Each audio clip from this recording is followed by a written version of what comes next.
Ave Regina, Mater misericordiae, vita dulcedo, estes nostra salve. The Lord be with you. A reading from the Holy Gospel according to Matthew.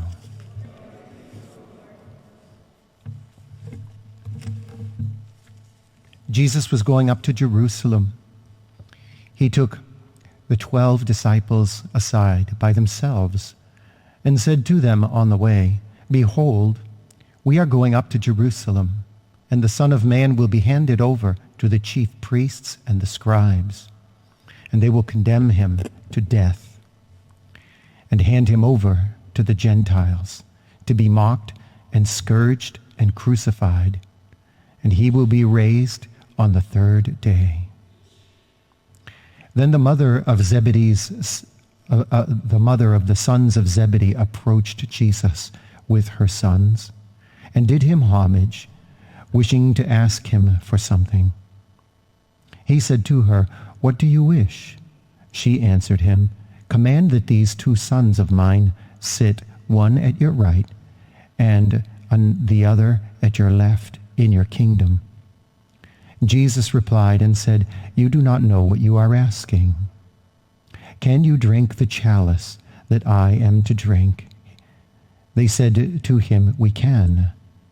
He replied, "My chalice you will indeed drink, but to sit at my right and at my left, this is not mine to give, but is for those for whom it has been prepared by my Father."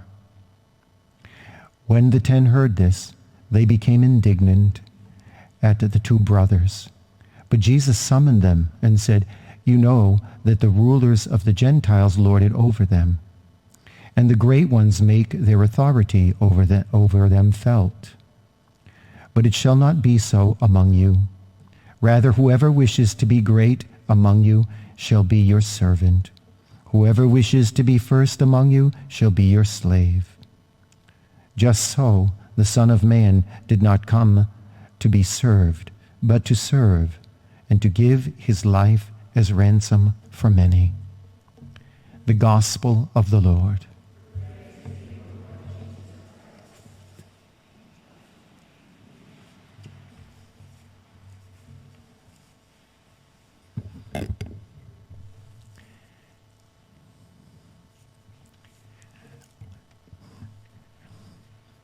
James and John seem to get a bad rap in this passage, and I'd like to be a little kind to them today.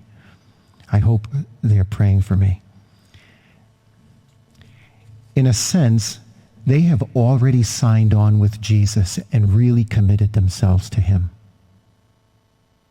They've been following him along the way. They were among the first to zealously get involved with him and be with him. And so it's obvious that they are committed. And their mother steps up and approaches Jesus, and she does him homage. So there's reverence here. But she's a little bit like a mother. Command that these sons of mine, oh, that's a strong word. Command that these sons of mine sit at your right and my left. What a bold statement. But this woman loves her kids. What are you going to expect? And so her intentions are good. Their intentions are good. But by now, James and John are disposed to having no limit about following Jesus. This is what they are seeing. There's no limits to following Jesus. They have entered the narrow gate. They have seen healings. They have seen exorcisms. They have been part of a storm at sea and tossed about in the waves. Miracles of multiplication of loaves. And they stand with Jesus in thick and thin so far. And Jesus is being confronted by scribes and Pharisees and lawyers, And James and John and the other apostles are still there. There's something beautiful going on in their internal lives. They're becoming committed to Jesus no matter what. Indeed, a vocation for any good Catholic. Can you drink the chalice? Jesus says. Now, they don't know what they're really saying when they say we can. But they've been traveling with Jesus, and they've put on the mileage, and they think that they can. And so they answer him, we can. We can drink that chalice. Perhaps it's a statement and a vow, not unlike a couple being married and having shakes and turns in the process and wondering at sometimes, how am I going to make it through this? And yet that can happen in any relationship. However, they desire to persevere.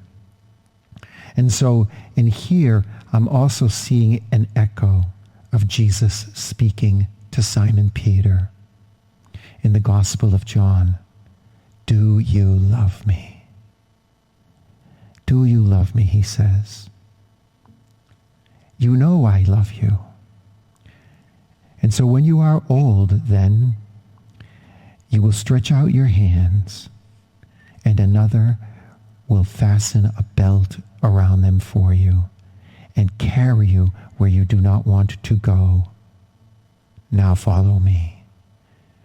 And Simon Peter follows, not completely knowing what's ahead, but he is now seeing he's going to become part of the passion. He doesn't realize it at that particular point in the gospel, because Jesus says, do you agape me? In other words, do you love me with suffering love if necessary? And he can't answer that question. He says, no, I like you like a friend. That's his answer. However, Jesus is revealing to him that someday you're going to be martyred. Peter may not get it, but he sticks with Jesus. Even though he can't see the future, he's faithful. And I see some of this in James and John. It's for those for whom it has been given by my Father. And so like Peter, James and John will ultimately be disposed to following God's will and following him. And here's the challenge for us. Are we willing to do that? Even though the future looks obscure, are we going to follow God's will? And James would pay the price. James would offer the sacrifice. Not only he would drink from the cup, but he would be a cup that pours out blood in martyrdom. John, on the other hand, he has another fate. John will die in exile, alienated, and yet trusting in God's mercy, just the same. I found a little quote from St. Teresa of Avila that goes with this. His Majesty knows best what is suitable for us. It's not for us to advise him what to give us. How do you like that one? So James and John began seeking the glitter, perhaps, but in finality, they yielded to God's will. For John, even to the point of martyrdom. For James to the part of martyrdom, and for John, alienation, persecution, and yet he died with Christ, and he rose with him. And so here in the peak of Lent, we need to look at this chalice that's given to us. Here in the peak of Lent, we are learning to set aside comfort and self-sufficiency and self-interest and drink from the chalice of Christ so we can share with him the glory of the cross and of the resurrection. Regina Celi, Letare, alleluia, qui aquam merum isti portare, alleluia, resurrexit sicut dixit, alleluia.